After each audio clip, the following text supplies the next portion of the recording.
There are important and sometimes overlooked aspects to curriculum that are essential to consider when analyzing program development.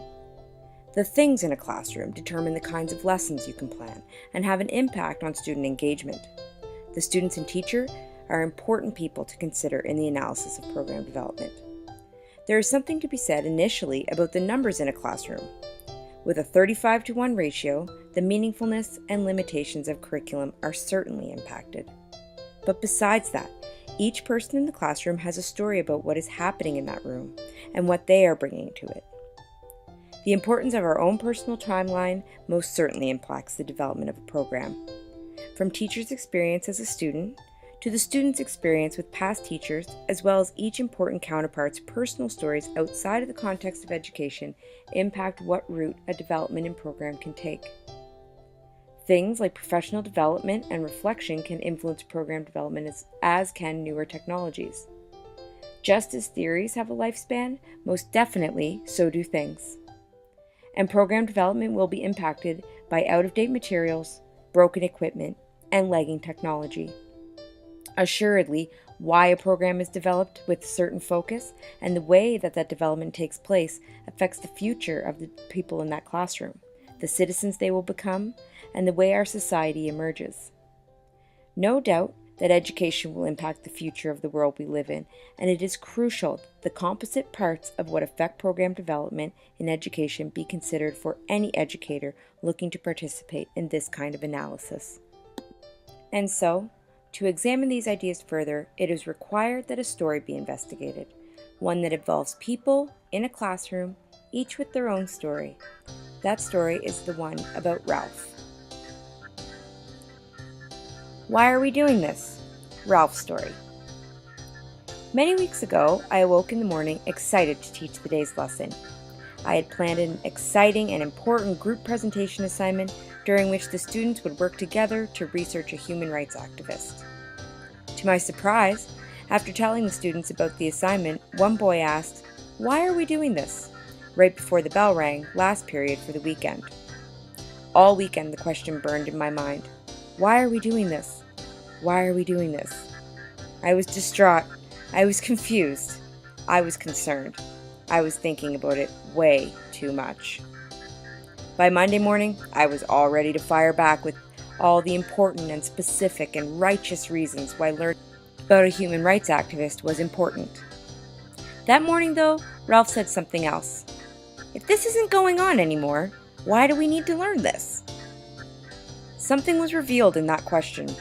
Ralph did not see, or maybe notice, or maybe understand oppression in his own world. The lesson needed to start with him. I encouraged Ralph to explore a world that interested him. Sports! And days later, during his group's presentation of Jason Collins, a gay professional basketball player, he stated that he wanted to look further into his own world to find meaning in this lesson.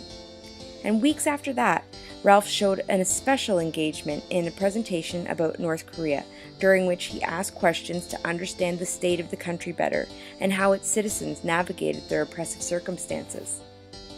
This narrative required a lot of reflection on my part. To be honest, I hadn't realized it, but in the development of these lessons over the years about human rights, I had become somewhat high and mighty, assuming that by the very nature of the topic, the kids should find it important. And if they did not, that was their hill to climb. But in reality, Ralph needed to find this topic meaningful in his world and how he could relate to it in his life. Ralph needed guidance through this door. So the lesson changed with Ralph. The exploration of this topic, I realized, must come from the ones who need to understand its importance.